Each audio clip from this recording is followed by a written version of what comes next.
You ever watch Prime Mike Tyson and think, why don't we see anyone fight like this anymore? We've seen knockout artists, we've seen pressure fighters, we've seen guys with speed, power and aggression.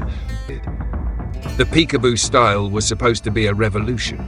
It turned Tyson into an unstoppable force, a human wrecking ball. But after him, it just vanished. No elite heavyweight has successfully used it since. So what happened? Was it too risky? Too demanding? Or was Tyson the only fighter who could ever make it work? Welcome to Back to Boxing. To understand the Peekaboo style, to find the answer, we have to go back. Back to the origins of the style. Back to the mind of the man who created it. Not just a trainer, but a genius. A man named Cus D'Amato. In the 1950s, D'Amato was facing a problem. He had talented fighters, but they lacked the height and reach advantages of their opponents. He needed a system that would allow shorter fighters to get inside on taller opponents without getting picked apart. He didn't just want a style about throwing punches, he wanted to make an opponent completely powerless.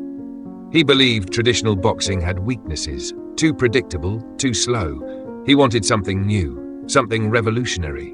A style built on head movement so sharp you couldn't be touched, footwork so explosive you could get in and out in an instant, combinations so fast your opponent didn't have time to react, and most importantly, a style that didn't rely on height or reach.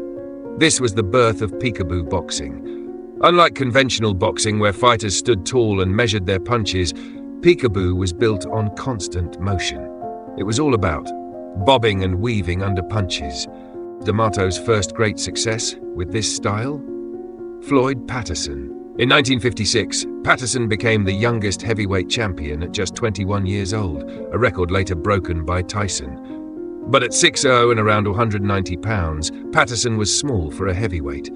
The Peekaboo style let him close the distance, slip punches, and explode with lightning-fast combinations. Jose Torres also used elements of the style to become light heavyweight champion in 1965. He added his own Latin flair, fluid upper body movement mixed with the high guard. But while Patterson and Torres found success, neither of them perfected the style the way D'Amato's final protege would. Because in 1979, a 13-year-old troubled youth named Mike Tyson was introduced to Cus D'Amato, and no one could have predicted that this partnership would create one of the most feared fighters in boxing history.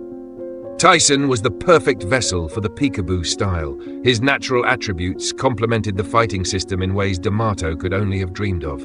Exceptional hand speed, rarely seen in heavyweights.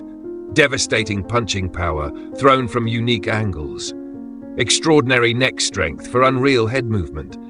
Explosive leg power for closing distance in an instant. A naturally low center of gravity at just 5'10". D'Amato became Tyson's legal guardian and molded him from the ground up. Every single day was dedicated to perfecting the Peekaboo system, drilling it into his muscle memory until it became second nature. And the results? Spectacular. By the time Tyson turned pro in 1985, he had transformed into an offensive and defensive masterpiece. His style was the Peekaboo taken to its logical extreme, a system designed for total domination. But then tragedy struck. D'Amato passed away in November 1985, just as Tyson's professional career was taking off. But the foundation he built, it turned Tyson into an unstoppable force. But now, let's break down exactly what made Tyson's version of the Peekaboo so effective. First, the defensive posture. Unlike traditional boxing stances where the lead hand is extended, Tyson kept both gloves high beside his face. This created a tight, bulletproof defensive shell, protecting him from straight punches while still allowing him to see his opponent, hence Peekaboo. Second, constant motion. Tyson's head was never in the same place for more than a split second. He would weave, bob, slip and roll, making himself an impossible target while relentlessly moving forward. Third, the footwork. Tyson didn't bounce or circle like most boxers. He used what D'Amato called shifting, a subtle but deadly transfer of weight, allowing him to launch hooks from either side with maximum power, no matter his foot position. Fourth, the angles. By dipping to the sides while moving forward, Tyson created punching angles that most opponents had never encountered. His famous right hook to the body followed by a right uppercut to the head, thrown from an angle few fighters could ever defend against. And finally, the explosive entry. Tyson didn't just walk his opponents down. He would suddenly close the distance with a burst of speed that gave opponents no time to adjust. He would slip a jab and counter before his opponent could even reset. This deadly combination of techniques created a fighting style that was both defensively sound and offensively devastating, a perfect storm of boxing science. But perhaps the most overlooked aspect of Tyson's Peekaboo style, its psychological impact. The sight of Tyson, muscles rippling, gloves high, bobbing and weaving as he relentlessly stalked forward, had many opponents beaten before the first punch was even thrown. This intimidation factor? It was intentional. D'Amato believed fighting was 75% psychological, and he trained Tyson to be the embodiment of controlled aggression. The black trunks, the refusal to wear socks, the lisp juxtaposed with violent threats. Everything about Tyson was designed to unnerve opponents before they ever stepped into the ring. And when you combine that with the defensive security and offensive explosiveness of the Peekaboo style, it created a fighter who seemed unbeatable. But no fighter stays on top forever. When Tyson lost to Buster Douglas in 1990, one of boxing's greatest upsets, the first cracks in the Peekaboo armor appeared. Without D'Amato's guidance after his death in 1985, Tyson had slowly been moving away from the pure Peekaboo style that made him champion. His personal troubles, his chaotic marriage to Robin Givens, his conviction, and his imprisonment in 1992 took him away from boxing during what should have been his prime years. By the time Tyson returned to the ring in 1995, he was still dangerous, but he was no longer the same fighter.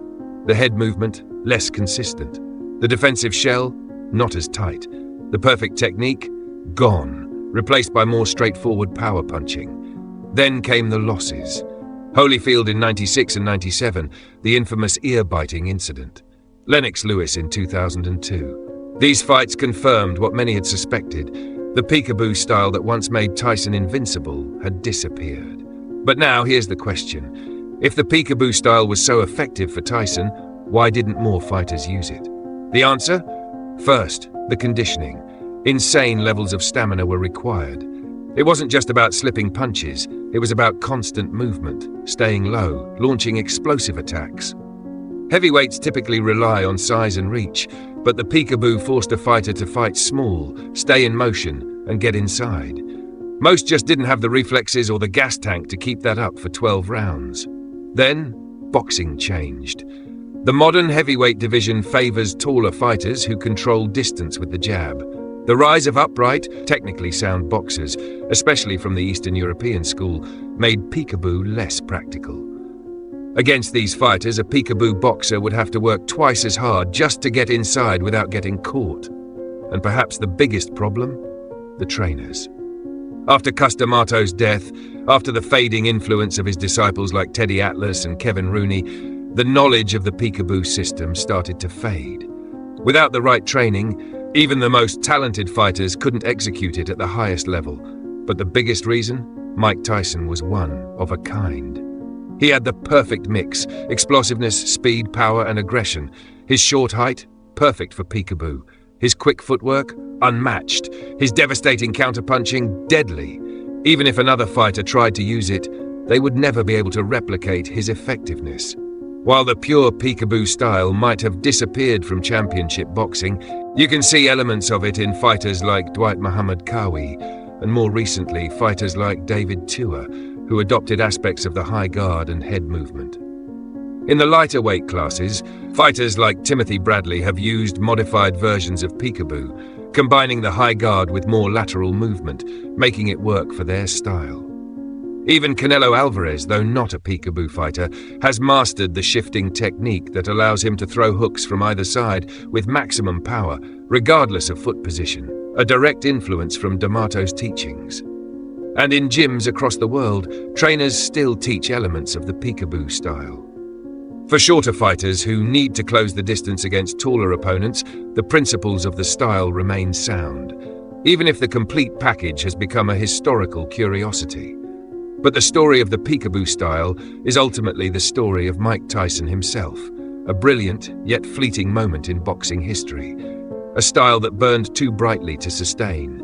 Like jazz music, like certain architectural movements, the Peekaboo style represents a specific moment in time, when the right teacher found the right student and created something that changed their field forever.